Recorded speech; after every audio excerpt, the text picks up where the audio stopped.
E aí pessoas, tudo beleza com vocês? Eu sou o Wilker Santos e eu tô no canal da JMC. A principal atividade econômica em nosso município, Orolândia, é a extração do mármore bege Bahia. Para conversar sobre esse assunto, eu tô com ele, Múcio. E aí Múcio, tudo beleza? Tudo beleza e obrigado aí pelo convite, quase uma deferência especial. Tem um pessoal aqui da nossa região que eu sei que te conhece bastante.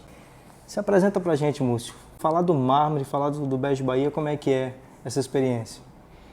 Bom, deixa eu te contar como é que o mármore bege Bahia entrou na minha vida.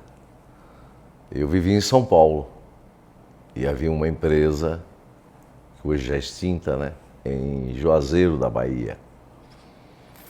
E eu me mudara para lá há algum tempo, tinha uma certa relação, tinha uma relação comercial com todos os donos, né? Que eram Antônio Bastos, Humberto Bastos, Antônio Correia, seu Walter Fortunato. E Antônio me convidou para ficar na parte de vendas e aprender alguma coisa sobre extração do bege Bahia. Naquele tempo havia já as duas formas mais principais de extração. Em Juazeiro, depois que a Sambra, que inicia esse processo lá, se retirou, porque o mármore lá não tem altura, a não ser para serrar o material no sentido do veio, né, a favor do veio, nós explorávamos uma pedreira de travertino clássico. E há muitas histórias sobre o bege. Eu não diria muitas, mas algumas. Uma contada por Ana Cristina Magalhães, que eu acredito seja verdadeira. Porque nessas histórias aí você tá falando que são várias, tem umas que também não é verdadeira não, né? E o pessoal, segundo ela, ou segundo contaram a ela, falam de que alguém cavando um buraco de tatu encontrou o mármore não era preto. Ele era bege, um bege muito bonito. O bege de Juazeiro realmente tinha uma beleza singular. E alguém de Cachoeiro visitando, procurando essa cor, né, que tem uma cromaticidade um pouco mais acentuada do que as cores mais fortes, e resolve. Naquele tempo, Cachoeiro do Itapemirim era o centro de desenvolvimento de rocha ornamental no Brasil inteiro. E contrata pessoas para extraírem blocos lá. Depois ela abre uma pedreira já mais mecanizada. Era no tempo em que a gente utilizava o fio helicoidal, areia e água, fazia os poços de aprofundamento, descia, arrancava as gavetas e era um processo lento de corte, porque o material tem um pouco de dureza, não é uma dureza extraordinária, mas tinha uns inconvenientes que eram as partículas de sílica, que são extremamente duras dentro do bloco. Quando você fala que durava um tempo, média de quantas horas? Olha, a gente trabalhava numa cala máxima no material que não tinha esses grandes teores de sílica, de máxima de 4 centímetros por hora. E esse fio helicoidal era um fio que foi inventado e produzido, a gente usava um fio espanhol. Depois o Brasil começou, já alguns anos depois, a fabricar em São Paulo.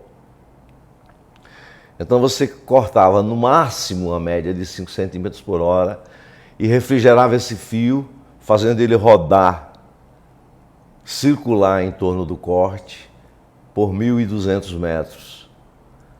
Na entrada era jogada areia e água, e na quantidade certa. E à medida que ele ia levando, os helicoides do fio iam procedendo o corte. E aquilo cortava toda uma bancada, normalmente até 1,60 m, para o estiário G2, 2,20 m. Depois que ele passava aquilo, eles davam um corte né, vertical, furavam de martelo, extraíam um bloco com essas medidas. Tirava-se o casqueiro, que era a parte deformada da formação rochosa, e aquilo ficava um bloco retangular, né? Não era um quadrado. E isso se deu por muitos anos naquela região. Depois foram descobertas as reservas aqui de Orolândia.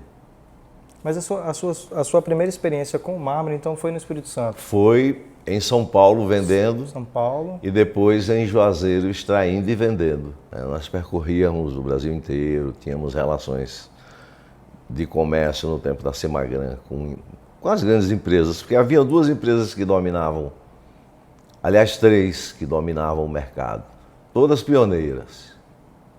Essa de Juazeiro, que também chegou a minerar aqui por muito tempo, foi fundada por Guilhermino de Jatobá, que foi um dos pioneiros. Mas antes dele, para criar empresa, em Feira de Santana, surgiu Gianfranco Biglia, pai do nosso querido amigo Gianmarco, e foi quem veio para cá e que construiu ali na margem da rodovia, do lado direito de quem segue para Umburanas, um ponto de apoio, que é a chamada Casa de Pedra. Não sei se você conhece. Não conheço. Mas é fácil de conhecer. Vamos mostrar para vocês essa. E lá, aquilo é a única área de Caatinga. Tem algum antropomorfismo, um peão, alguma planta já levada pelo homem. Mas é a única área totalmente preservada, a não ser pelas pequenas pedreiras que foram abertas, no município de Orolândia, onde a gente discutiu por muito tempo transformar aquilo num patrimônio cultural de Orolândia.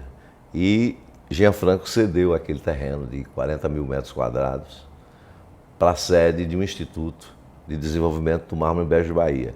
São os sonhos da gente, né, ao longo da vida profissional.